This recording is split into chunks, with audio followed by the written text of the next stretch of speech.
trabaho para sa ating bansa. Labanan ng abuso at korupsyon na talaga naman nag-pervade na sa atin. And ngayon, hindi lamang korupsyon, pero pati yung karapatan natin magsalita. Nakikita natin sa ginawa kay Kiko, where Congress was before the bastion of free speech, now it has become the tomb of free speech. Pwede na magnakaw, bawal na magsalita. So, and I've been thinking about this, and I was reading yung mga reports ng pork barrel. Ang tawag na po nila ngayon ay allocable. Diba, piniliwanag ni Congressman Leviste. Yung allocable pala, yun yung pwedeng i-allok. Tapos yung non-allocable, yun hindi pwedeng i-allok. So, and it runs in the billion. I just like to remind everybody na noong 2013, nung I led the petition sa Supreme Court po questioning the pork barrel system, 70 million lang per congressman ang PDAF at 250 million per senator PDAF. Galit na po tayo nun dahil si Janet Napoles, naalala natin, 10 billion pesos allegedly from 2004 to 2013 ang inoperate niya, binibigay sa mga congressman, binibigay sa mga senators, this ghost project. 10 billion lang po yun, napakalaking pera, pero galit na galit tayo kay Napoles. Pero ngayon, mahihiya na po si Napoles sa laki ng pera na winawaldas sa gobyerno. Dahil sabi ng isang, I think it was a senator who said na baka raw umabot na raw ng 1.7 trillion pesos ang gasto sa flood control. DPWH pa lang po yan. Wala pa ho yung DA, wala pa yung hindi pa natin pag-uusapan yung gamot sa DOH.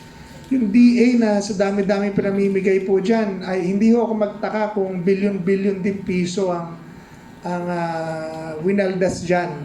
Dahil ang cost dyan, dahil nakita po natin na yung sistema dati ng pork barrel ng PDAF, dati kasi ho yung mga congressman at saka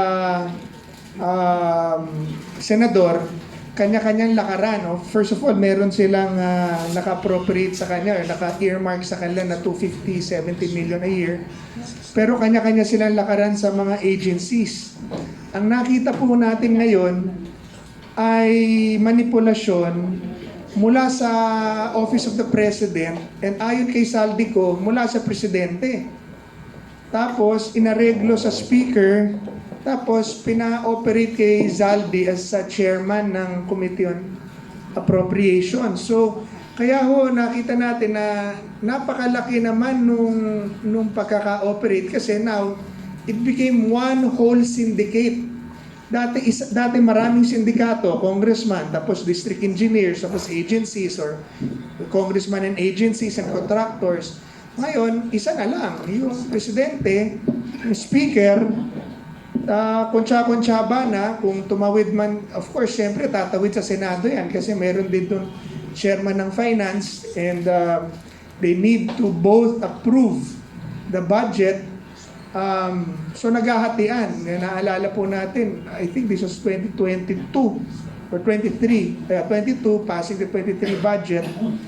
Nagrereklamo ang Senado, naaalala ko po, dahil napakalaki raw ng diferensya nung NEP papunta rin sa BICAM, papunta rin sa pipirmahanggaan. And then suddenly, nagkaroon ng areglo, diba, bilang pumasa na lang, pero nabigyan daw ng 19 billion ang Senado. And these are all on record. So, ganun po ang sitwasyon natin ngayon. And then, nagagalit tayo, nagpoprotesta tayo, pero imbis na pakinggan tayo ng gobyerno, presidente naman mismong umamin na sobrang ang korupsyon, sinasilence pa ho ang Pilipino at tinatakot. Yung ginawa ho kay Kiko is an assault to all of us who are fighting corruption. But then, ikulong kung ikulong, patayin kung patayin. Pero yung damdamin ng Pilipino na labanan ng korupsyon at abuso, hindi ho nila mapapatayan. And I think there's more yet to come. Wala na eh. Nagprotesta ng INC, nagprotesta ng Romano Katoliko. Ngayon po, nag-uusap-usap ng mga Christian groups and they're inviting me na they will give their positions themselves. I mean, the whole Philippines is already crying for change. And ayan ang panawagan natin sa gobyerno. Meron pa 3 taon kung talagang may pagmamahal kayo sa bayan at sa ating Pangulo kung talagang mukhang hindi ka naman talaga bababa. Diba? So kung hindi ka bababa, gawin mo na lang po ang tama. Diba? Unang-una, pakasuhan mo lahat at paghuli, pakulong. Lahat ng nag-abuso kahit pinsan nyo po, imbestigahan nyo, huwag nyong itago. Pangalawa, magpa-imbestiga ka rin if you want ma-restore ang tiwala ng tao sa gobyerno, magpa-imbestiga ka din.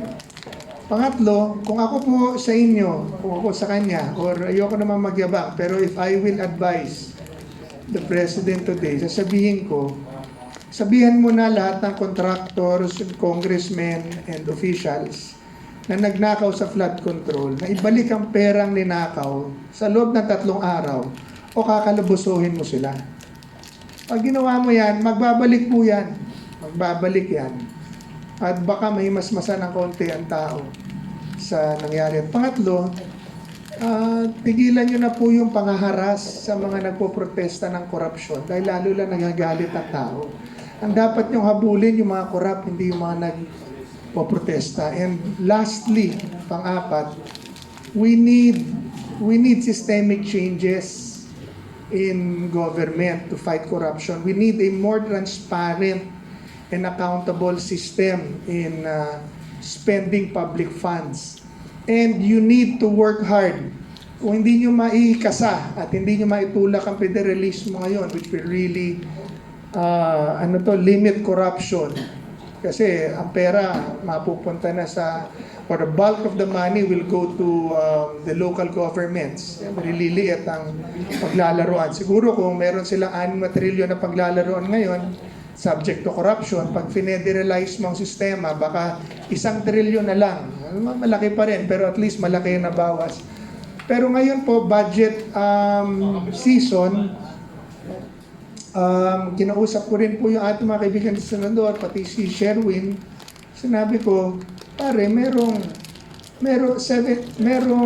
Regional Development Council na taon-taon nagsasubmit sa Kongreso in both houses na kanilang proposal para sa kanilang mga lugar.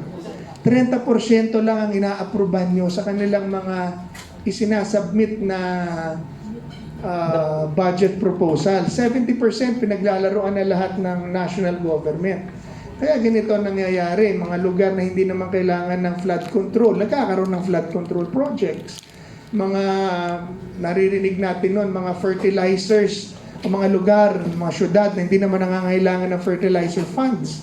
Kakaroon ng fertilizer funds kasi nga pinaglalaroan ng national government, which is 300 congressmen, 24 senator, 1 president. Vice president is not part of the budget preparation. The vice president only receives the appropriation that will be approved to her or to him or to the office by Congress and the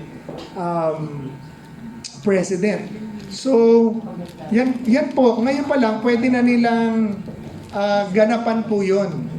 You know, dito na magtatapos. Ang local government, lagi na lang nagrereklamo, walang pera, di ba? Nasa kanilang baha, pero hindi nila maipagawa ang kanilang mga dike dahil lahat ng pera nasa Kongreso, nasa Senado. So pag hindi na sila mabigyan, dahil naubos na sa ayuda, di ba? Nakita natin nung eleksyon, kaluwat kanan ng ayuda, tapos ngayon walang pambayad sa PhilHealth. Kasi 60 billion pesos pala ng PhilHealth na gasto sa flood control at sa kampanya, 170 billion pesos ng PDIC na para sa bangko, nagasto sa